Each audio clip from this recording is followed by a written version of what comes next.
I was on YouTube and I saw a 1-minute clip that these guys did. And it was, you know, kind of looked and felt like a trailer. It looked very unique, but it looked extremely scary.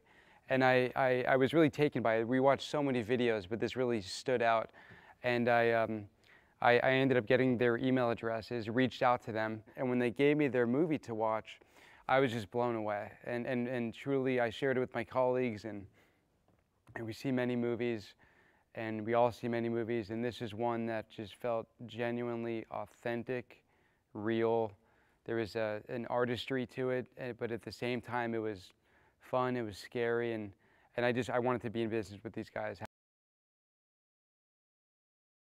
We don't have a script, okay? So it's by definition a unique experience, and I think the way these guys approach the cast, the movie, the scenes, the sequences, it's truly thoughtful, it's strategic, and it allows for real-time, you know, reactions and real-time ideas from anyone in that small group of characters that are making this movie to raise their hand if they have a great idea. So it's really collaborative, but these guys really try and get as many takes as possible, probably more takes than most directors, because they have the luxury of being able to do that by virtue of this guerrilla unit.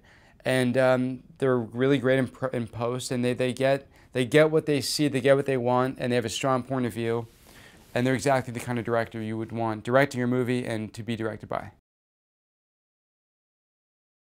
I think The Gallows is one of the most unique movies that I've ever seen. And I think that it's unique for several reasons.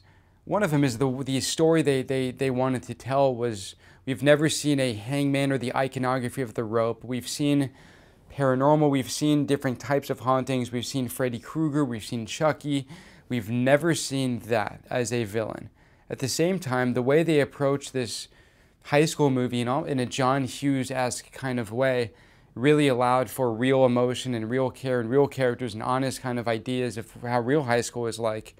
And by virtue of treating it very much like a drama, it allowed us to be invested in the characters, which I also think is rare in a lot of movies these days, especially in the horror genre. And at the same time, they put a lot of comedy into the movie.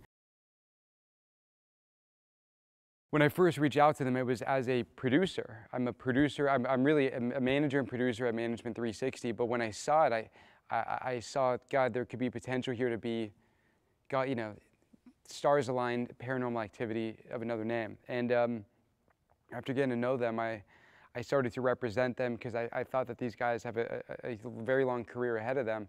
And for me as a manager, to be able to play both roles and be with these guys and protect them and really just support their vision, and for them to go from sleeping in their cars to buying a new car to being able to support their family and seeing their vision on many theaters, to me it's the most gratifying thing to be a part of in both capacities, and it's why I do it, and I think it's really the best part. When the audience leaves the theater, I think that they're going to be smiling because they had a great time, they were scared, they were laughing, they were romanticizing about when they were in high school. They're realizing that they were similar to the characters because they were in high school at the time.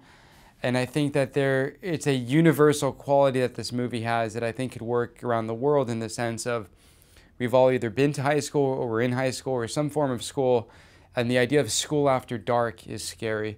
And the idea of how far you would go for a loved one is, I think, a universal idea.